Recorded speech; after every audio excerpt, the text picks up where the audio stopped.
Mismatch here, guarded by Soto, that he might like the look of. Soto was good enough to stay in front and stay with it. White travels. Ito ang kay Soto top place na kung saan tinalo niya ang number 1 team ng NBL, mga kapatrol. At nga ang NBA veteran na si Matthew De La Vedova sa pinakitang lateral ni Kai Soto sa depensa. At Jordan Clarkson, patuloy ang paghahasik para sa Utah Jazz sa papalapit na NBA season. Well, yan ang ating panoorin in this video. Pero bago yan ay meron muna tayong pag-giveaway. Hey, hey, hey! Attention mga kapatrol! Get ready for an epic giveaway! Once Express Info hits 150k subscribers, one lucky winner will win the incredible Oppo Reno 11F 5G smartphone. Here's how to join. Step 1. Subscribe to Express Info right now. Step 2. Like this video. Then step 3. Comment anything good and positive about our idol Kai Soto. Super easy. Just subscribe, like, and comment. Ngayong wala pang laro ang ating idol na si Kai, ay balikan natin na tinalo niya ang number 1 team ng NBL at nga ang NBA veteran sa pinakitang lateral ni Kai versus NBA veteran Matthew De La Vedova. Sa isang play ay pinakita ni Kai ang kanyang lateral defense against a legitimate NBA captain guard na si Matthew De La Vedova. And let's take a look at this play again. Nakuha ni Matthew ang rebound dito galing sa isang fast break miss niya, kaya nagkaroon ng cross match at napunta si Kai kay Matthew. The announcer said, isa itong mismatch in favor of Matthew, pero look at what happened. Sinundan ni Kai si Matthew at Kai changed his footwork, got beaten, pero naka-recover kagad si Kai owing to his insane foot speed para sa isang ledge at 70 defense. Nasiraduhan ni Kai ang baseline and look at his hands up. Kaya butata ang former NBA champion sa insane defense ni Kai. Just enough to get a turnover. Good job, Kai. Very impressive defense stance. At panoorin natin ang iba pang mga ginawa ni Kai in this game to help Adelaide 36ers win against the number 1 team in the NBL.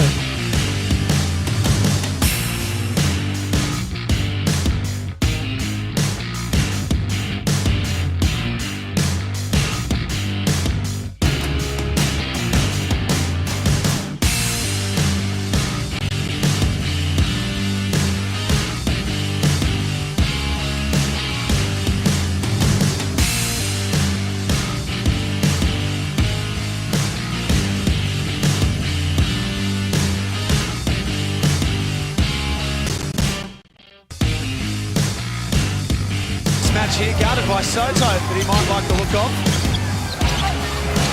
Soto was good enough to stay in front and stay with it. White travels.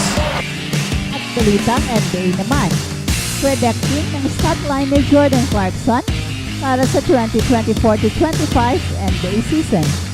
Ang veteranong guard ng Utah Jazz ay naganda na para sa kanyang ika-11 years sa liga sa papalapit na pagsisimula ng 2024-25 NBA season at konting panahon na lang ang natitira bago natin muling makita ang Utah Jazz sa action.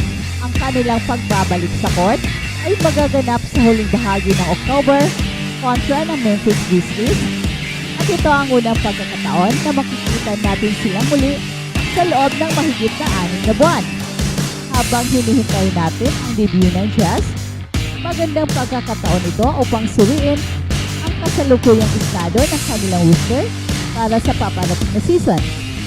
At pati na rin ang mga inaasahan natin para sa bawat membro ng Utah Jazz, kabilang ng ating kababayan na si Jordan Clarkson.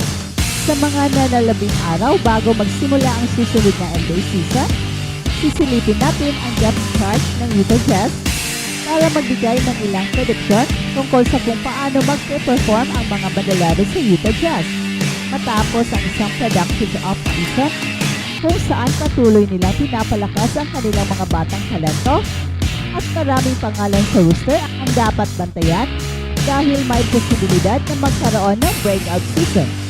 Ngayong araw, bibigyang pansin natin si kabayan Jordan Clarkson na papasok na sa kanyang ika-11 years sa NBA para sa 2024-25 season. Ito rin ang kanyang ika-6 na taon sa Utah Jazz at aasahan niyang makabawi mula sa mga nakaraang buwan na napasama siya sa iba't ibang trade rumors at sa kabila nito, siya pa rin ang isa sa mga pinakamahalagang piraso ng Utah Jazz at inaasahan ng marami na magpapakita siya ng mga mas matatag na performance ngayong season. At ito ang projected average ni Jordan Clarkson sa kanyang third year with the Utah Jazz. 14.3 points, 3.1 rebounds, 3.9 assists, 25 steals, at 21 blocks. Si Jordan Clarkson ay inaasahang patuloy na magbibigay ng malaking kontribusyon bilang isa sa mga pangunahing scorers ng kupunan. At sa nakalipas na mga taon, naging kilala siya sa kanyang kakayahan bilang isang dynamic na scorer off the bench. Pero ngayong 2024-25 season, malaki ang tsansa siya'y gumanap ng mas malaking papel sa starting lineup dahil sa pagkawala ng ilang veterano at sa pagpapatuloy ng youth movement ng Utah Jazz, aasahan na madadagdagan ang kanyang playing time at mas magiging mahalaga ang kanyang contribution sa opensa. Maaari siya mag-average ng humigit kumulang 18 to 20 points bawat laro, 4 to 5 assists, 3 to 4 rebounds, lalo na kung magpapatuloy ang kanyang agresibong paglalaro at ang pagiging consistent sa 3-point shooting. Ang papel ni kabayan ay hindi lamang limitado sa pag-score, kundi pati na rin sa pagiging leader at mentor para sa mga batang malalaro ng Utah Jazz. Sa kanyang ika-11 taon sa liga, dala niya ang karanasan at talento, pati na rin ang kanyang talino sa laro na makakatulong sa paghubog ng susunod na mga henerasyon ng mga malalaro sa kupunan. Magsisilbi siyang inspirasyon, hindi lang sa kanyang kakayahan sa opensa, kundi na rin pati sa kanyang pagiging modelo ng disiplina at tiyaga. Ang kanyang presensya sa loob at labas ng court ay magiging mahalaga sa pagbuo ng mas malalim na kumpiyansa at kohesyon ng Utah Jazz.